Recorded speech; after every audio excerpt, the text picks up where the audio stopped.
Welcome to Midnight Whispers. Today, you'll hear a chilling story about a reflection, but not one's own. Someone looks into the mirror and sees something else, someone else. Is it just an illusion, or a sign of something deeper, something beyond human understanding? Stay with us and uncover the truth behind the reflection that wasn't mine. If you enjoy mysterious, eerie, and spine-tingling stories, don't forget to hit subscribe and turn on the notification bell, so you never miss a strange and haunting tale from Midnight Whispers. Here, the inexplicable is always waiting to be told. I never believed in ghosts, spirits, or anything beyond the world I could touch. I lived by logic, by science, by things that made sense.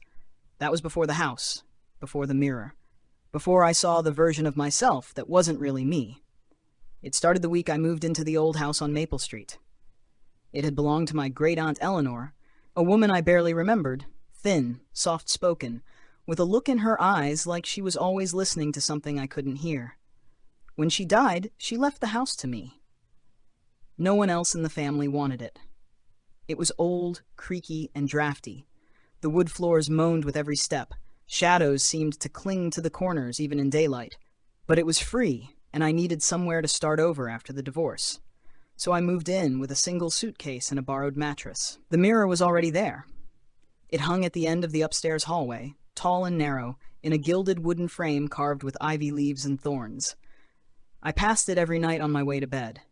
At first, I barely noticed it. It was just a mirror. Until the night I couldn't sleep. It was close to midnight. I remember that clearly. I had gotten up for a glass of water, my feet cold against the wooden floor. As I returned, I glanced toward the mirror. I don't know why, maybe some instinct told me to look. That's when I saw her. She looked like me. Same hair, same height, same tired eyes. But she didn't move when I did. I froze, and so did she. But her expression was different. Her eyes were wide, urgent. She looked afraid. Then she raised her hand, her left hand, but in the mirror it appeared as the right, and tapped 3 times on the inside of the glass. Tap, tap, tap. I stepped closer. She mouthed something, slowly, carefully, her lips forming words I couldn't hear. Don't trust it. Then she vanished. Just like that. Gone. I stared at the mirror, my heart pounding. My reflection was back. Normal, boring, sleepy me. I reached out and touched the glass. It was cold, colder than it should have been. I stood there for a long time, trying to convince myself I'd imagined it, but deep down I knew I hadn't. The next night I stayed up. I waited until midnight and stood in front of the mirror. Nothing happened. My reflection behaved as expected. I waved. It waved. I smiled. It smiled. But the night after that, she came back. She looked more frantic this time. Her hair was disheveled, her clothes rumpled. She mouthed the words again, then added something new. It's not just a mirror. My breath caught in my throat. What is it? I whispered aloud. She looked over her shoulder as if hearing something behind her. Then she turned back and raised both hands, pressing them flat against the glass. Help me. The lights flickered, and when they steadied, she was gone again. After that, I began to notice other things. My reflection sometimes blinked when I didn't, or smiled too quickly. One night, it lingered a second longer after I'd walked away. Once, I saw a shadow move behind me in the mirror, but when I turned around, the hallway was empty. I tried covering the mirror, but every morning the sheet would be on the floor. I tried moving it, but it was as if it were bolted to the wall, immovable. I even thought about smashing it, but every time I stood in front of it with something heavy in hand, my reflection would tilt its head and smirk. Not the way I would smirk. Not like me at all. I started dreaming of her, my reflection, or whatever she was. In the dreams, she'd reach through the glass, her fingers clawing the air between us, her mouth open in a silent scream. Sometimes I'd wake with scratches on my arms. Once, a deep bruise formed on my side like someone had grabbed me in the night. I couldn't sleep. I couldn't think. I stopped going out.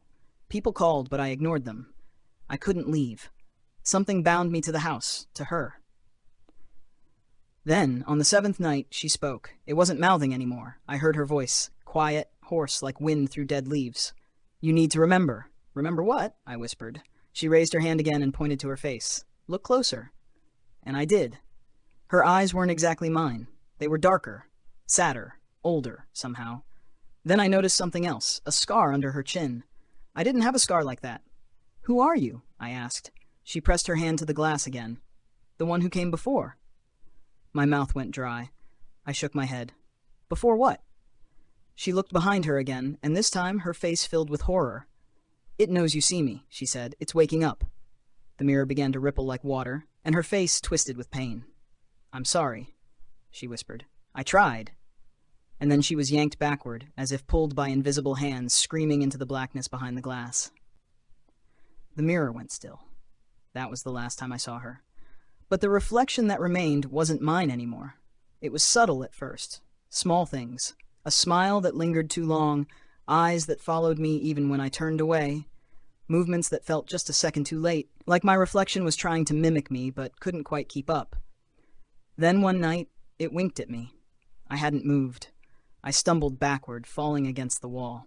The reflection stood there, head tilted, eyes gleaming with something cruel. It raised its hand slowly and made a motion across its throat, and then it grinned. I ran. I packed a bag and fled the house, driving through the night to my sister's place across the state. I didn't explain. I couldn't. I just said something was wrong, terribly wrong. But the damage was done. Because sometimes, even here, in this safe little guest room, I wake in the night and see a mirror across the room, and for just a second, my reflection doesn't look quite like me. Sometimes I hear tapping. Sometimes I dream of her, the girl in the mirror, still trapped, still screaming. And sometimes I wonder if I'm the reflection now.